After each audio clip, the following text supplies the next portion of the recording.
ஏற்கனவே தென் மாவட்டத்தில் மட்டும் இல்லை, இங்கேயுமே சரி மழையில் நனைந்த சான்றிதழ்கள் என்று வரும்பொழுது இப்போ ஒரு வாரத்துக்கு முன்னாடியே உங்களுக்கே தெரியும். இப்போ டிஜி டிபார்ட்மெண்ட் மூலமாக நம்ம ஆன்லைன் மூலமாக சில ஃபெசிலிட்டிஸ் கொடுத்துருக்கோம். நாங்கள் அவங்க இந்த டூப்ளிகேட் சர்டிஃபிகேட்ஸ் அப்ளை பண்ணுறதுலேருந்து எல்லாமே. ஏன்னா ஒரு காலத்துலாம் 6 மாதம் ஆகும் எஃப்ஐஆர் போட்டு தொலைஞ்சு போச்சு அப்படின்னு வரும்போது இப்போ அதெல்லாம் இல்லாமல் ஒரு 15 நாள் அதை கொடுக்கணுங்கிற அளவுக்கு அதை செய்திருக்கிறோம் நாங்கள். இது மட்டும் இல்லாமல் புத்தகங்கள் எங்கெல்லாம் பாதிக்கப்பட்டிருக்கோ அந்த புத்தகங்கள் மட்டும் இல்லாமல் நேற்றே ஒரு செய்தி குறிப்பு நீங்கள் பார்த்துருப்பீங்க. முதலமைச்சர் சொல்லும்போது புத்தகங்கள் மட்டும் கொடுத்தா பார்த்தது, அவர்களுடைய சீருடைகள் அதுவும் நனைஞ்சிருந்துச்சுன்னா அதை நீங்கள் வழங்க வேண்டும் என்று சொல்லுவார்கள். இப்போ அதற்கான ஆணையும் பிறப்பிக்கப்பட்டிருக்கின்றது. ஸோ பிள்ளைங்களை பொறுத்த வரைக்கும், பள்ளிக்கூட பிள்ளைங்களை பொறுத்த வரைக்கும் அது சர்டிஃபிகேட்ஸாக இருந்தாலும் சரி, அவங்களோட உடைமைகளாக இருந்தாலும் சரி, பள்ளி சார்ந்து அவங்களுக்கு எந்த இழப்பீடுகள் இருந்தாலும் அதை சரி செய்ய வேண்டியது எங்களுடைய பொறுப்பாக. பள்ளிகள் பாதிக்கப்பட்டிருக்கு, பள்ளிகள் போக முடியாமல் நிறைய பிள்ளைகள் இருக்காங்க. அங்கே பிள்ளைகளுக்கு எதிர்காலத்தில் இன்னும் டைம் ஸ்பேஸ் ரொம்ப கம்மியாக இருக்கு. இப்போ நாங்கள் இப்போ போர்டு எக்ஸாமை பொறுத்த வரைக்கும் பார்த்தீங்கன்னா இந்த தென் மாவட்டத்தில் ஹாஃப் இயர்லி எக்ஸாம்ஸ் கடைசியாக ஒரு 4 எக்ஸாம் கிட்ட நடத்த முடியாமல் போயிடுச்சு இந்த மழை காலத்தினால. ஸோ ஜனவரி மாதம் 2ஆம் தேதி பள்ளிக்கூடங்கள் ஆரம்பிக்கும் போது அட்லீஸ்ட் அந்த கிளாஸ் லெவல்னாச்சும் அந்த ஸ்கூல் லெவல்னாச்சும் அந்த எக்ஸாம் நடத்தி முடிச்சாங்க. ஏன்னா இந்த பிள்ளைகளுக்கான ஒரு பயிற்சியாக பார்க்கணும், அதை நீங்கள் நிறுத்திடாதீங்க அப்படின்னு நாங்கள் சொல்லியிருக்கோம். ஸோ 2ஆம் தேதி திறக்கும் பொழுது அந்த தேர்வு கண்டிப்பாக அது நடைபெறும். நீங்கள் சொன்ன மாதிரி நானும் திருநெல்வேலியில் ராதாபுரத்தில், நாங்குநேரி அண்ட் திருநெல்வேலி டவுன்லேயும் போய் சில பள்ளிக்கூடங்களை நான் போய் பார்த்துட்டு வந்தேன். நான் ஓரளவுக்கு அங்கே வடிஞ்சிருச்சு அங்கே பொறுத்த வரைக்கும். பட் தூத்துக்குடியை பொறுத்த வரைக்கும் மிகப்பெரிய ஒரு பாதிப்பு இருக்கின்றது. ஸோ அதுக்கான கணக்கீடுக்காக தான் ஒவ்வொரு மாவட்டத்துக்கும் 4 ஜேடிஸை நாங்கள் ஏற்கனவே நியமித்து, அந்த ஜேடிஸோட நான் திருநெல்வேலி போகும்போது கூட ஒரு மீட்டிங் நான் வச்சுருந்தேன் நான். So based on the report இப்போ திருநெல்வேலியை பொறுத்த வரைக்கும் பார்த்திங்கன்னா அவங்க சில ரிப்போர்ட்ஸ்லாம் கொடுத்தாங்க. ஒரு 10 பள்ளிக்கூடங்களை பொறுத்த வரைக்கும் மிகவும் சேதமடைந்திருக்குது, தண்ணி எடுக்கிறதுக்கு கொஞ்சம் நாளாகும். இது மாதிரி தூத்துக்குடி மாவட்டம், அதை சுற்றி இருக்கின்ற மாவட்டத்தை கன்னியாகுமரிலாம் சேர்ந்து அந்த எங்களுக்கான சில ரிப்போர்ட்ஸ் வந்துருக்குது.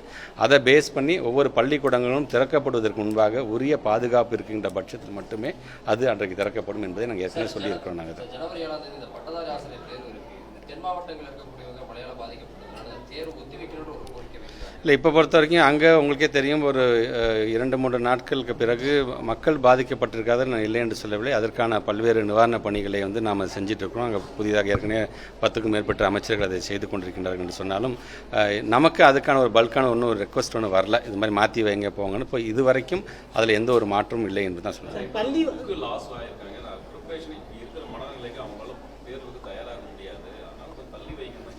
கேட்டு பார்க்கணும். அது வேணால் டிபார்ட்மெண்ட்டில், ஏன்னா சிஎம்டி ஒரு வார்த்தை கேட்டு தான் பண்ண முடியும். ஏன்னா இப்போ உங்களுக்கே தெரியும், ஆஃப் இயர்லி எக்ஸாம்னு வரும்பொழுது அதை நம்ம கிளாஸில் நடத்திட்டோம். நீங்கள் சொல்கிற மாதிரி இந்த 7ஆம் தேதி நடக்கிறதுக்கு அவங்க தங்களை தயார்படுத்திக் கொள்ள வேண்டிய ஒரு சூழ்நிலை இருக்குது என்று சொன்னால் அதை நம்ம டிஸ்கஸ் பண்ணிவிட்டு அவங்க முன்னாடி கால் எடுத்துக்கலாம். பள்ளி மாணவர்கள் பள்ளி வளாகத்தில் சீருடையில் அணிஞ்சு ரீல்ஸை வெளியிடுறது அதிகரிச்சு வருது. அதை தடுக்கிறதுக்கு நம்ம நடவடிக்கை எடுத்துருக்கோம். ரீல்ஸா? டிக்டாக் போன்ற ரீல்ஸில் வெளியிடுறது அதிகரிச்சு. டிக்டாக் இருக்காங்க அந்த மாதிரி சமூக வலைதளங்களில் ரீல்ஸ் வெளியிட்டு இல்லை, பள்ளி மாணவர்கள் மட்டும் இல்லை, இது பொதுவாகவே இன்றைக்கி சமூக வலைதளங்கிறது ஹேண்ட்லிங் டபுள் எட்ஜ் ஷார்ட் மாதிரி தான் இருக்குது இன்றைக்கி. அது நல்ல விஷயமும் அதில் போய் சேருது. இந்த மாதிரி கெட்ட விஷயத்துலையும் பிள்ளைங்கள் மட்டும் இல்லை, பெரியவங்க முதற்கொண்டு எல்லாருமே அதுக்கு ஒரு அடிக்ட் ஆகிற ஒரு சூழ்நிலை தான் இருக்கின்றது. பல்வேறு விழிப்புணர்வுகளை நம்ம உங்களுக்கே தெரியும், அகாடமிக் இயர் ஆரம்பிக்கும் போது ஒன் வீக் ஒவ்வொரு ஆளுமைகள் மூலமாக ஒரு விழிப்புணர்வை நாங்கள் வழங்கி கொண்டு தான் இருக்கின்றோம். ஏற்கனவே இந்த மாதிரி சமூக வலைதளத்தின் மூலமாக இருக்கின்ற ப்ளஸ் அண்ட் மைனஸ்ன்னு வரும்போது ஏற்கனவே விமன் எம்பவர்மெண்ட் அந்த சேர்மன் மூலமாக ஒரு கூட்டத்தை நாங்கள் ஏற்கனவே தஞ்சாவூர் மாவட்டத்தில் நடத்தி அங்கே இருக்கின்ற பெண் பிள்ளைகள் மட்டுமல்ல, அங்கே இருக்கின்ற மாணவர்களுக்கும் சேர்த்தே ஒரு விழிப்புணர்வை நாங்கள் சொல்லியிருக்கிறோம்.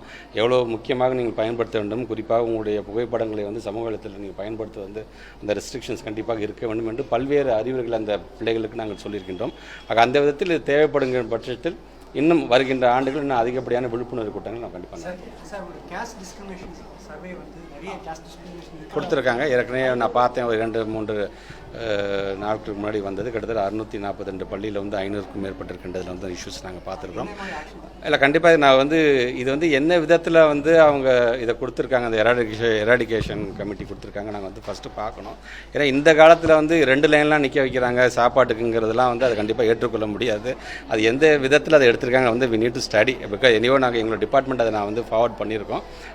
ஹெச்ஓடிஸ் மீட்டிங்கை நாங்கள் டிஸ்கஸ் பண்ணியிருக்கிறோம் நாங்கள் அதில்.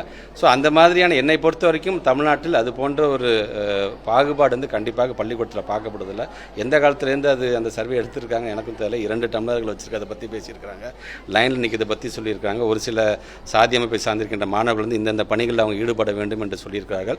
கண்டிப்பாக அது போன்ற நிலை, ஏன்னா நம்ம டீச்சர்ஸும் சரி, அந்த பள்ளி வளாகத்தில் இருக்கின்ற எஸ்எம்சி நடக்கிறதா இருந்தாலும் சரி, பிடி ரொம்ப ஸ்ட்ராங்காக தான் அந்த ப்ரெமிசஸை வச்சுருக்கோம். அந்த ப்ரெமிசஸை உள்ளே பொறுத்த வரைக்கும் எஸ்எம்சிக்கு அவ்வளோ முக்கியத்துவம் கொடுக்கணும், பிடிஏக்கு அவ்வளோ முக்கியத்துவம் கொடுக்கணுங்கும்போது இந்த மாதிரியான இஷ்யூஸ் கண்டிப்பாக இருந்தது என்று சொன்னால் அது கண்டிப்பாக அது வந்து விவாதிக்கப்பட்டிருக்க உண்டதாகத்தான் இருக்கும். But anyway we need to check on that. Thank you. செய்திகளை உடனுக்குடனும் துல்லியமாகவும் தெரிந்து கொள்ள சப்ஸ்கிரைப் பண்ணுங்க.